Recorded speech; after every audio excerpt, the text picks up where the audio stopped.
kira kau ada apa? Nanti kita benar kan? Dah kira ni orang Cik Upi. Muzina kan? Muzina okey lah hana di pos. Tapi di aniaya lagi tentu di Nanggut, di Mano, di Muadin, di Publik Jadin. Lagi yang lagi cik. Hanji sebenarnya. Hanji juga. Ada pun je yang kon rutan dan nyonya nak kabi. Nah hakim. Menurut dalam kitab qadi nya wilayahnya kon per kecamatan. Per kecamatan. Na WH, na MPU di kecamatan, na Kapolsek, na dan Ramil. Orang-orangnya yang mengutus anak-anak buah dia. Kapolsek utus dia perja amankan, cok berapolsek. Ho seharusnya di. Nyo bagian khalwat je ho seharusnya. Orangnya wati tiap ba WH ya. Telefon WH serahkan ba WH. Cuma dino pakon dah 20 gram. Pakon gram dah nyo bak dah kalot. Kemungkinan lagi nya. Pakon 20 gram. Awai poh le duduk yang tat bak polsek ataupun duduk depo bak polsek. Karena awati diserahkan bak polsek, memang polsek kan hana ranah hukum je.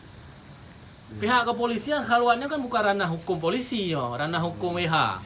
Ya kan? Awaknya kan dilakukan sesuai SOP, sesuai perintah, sesuai undang-undang.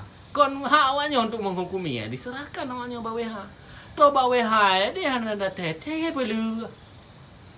Hana main cambuk pi. Hana hukuman yang bisa memberi efek jera ke pelaku. Yang ke yang membuat geram orang. Ya tapi yang poh je kan? Yang poh je cik memang. Nya faktor di bakon dilakukan laginya. Yang cijak ada sempat kejadian ni temu lan tabung kampung orang mesum. Hai kajuk polsek apa dah ju polsek. Atau ke deh perlu. Yang menang bahasa. Poh dia. Polsek wajar diperlu lah kau wewenang awak polisi untuk bagian khalwat. Bagian mencuri bagian awak je kereta. Kau mana?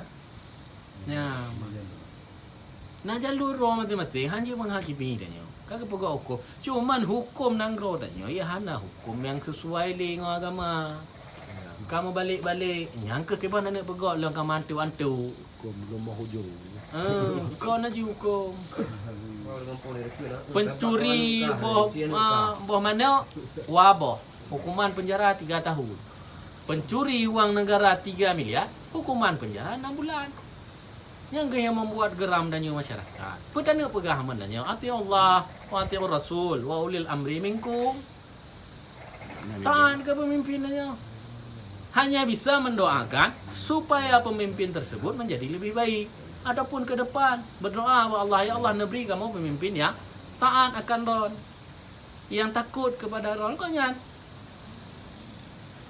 Ejen mandanya onyo tajak bodoh kah kurang aja kah? Hukum mana kah hanji tanya mana? Ya. Semuanya ada jalan. Naci orang yang bubuk dia mungkin orangnya nak landasan gerok.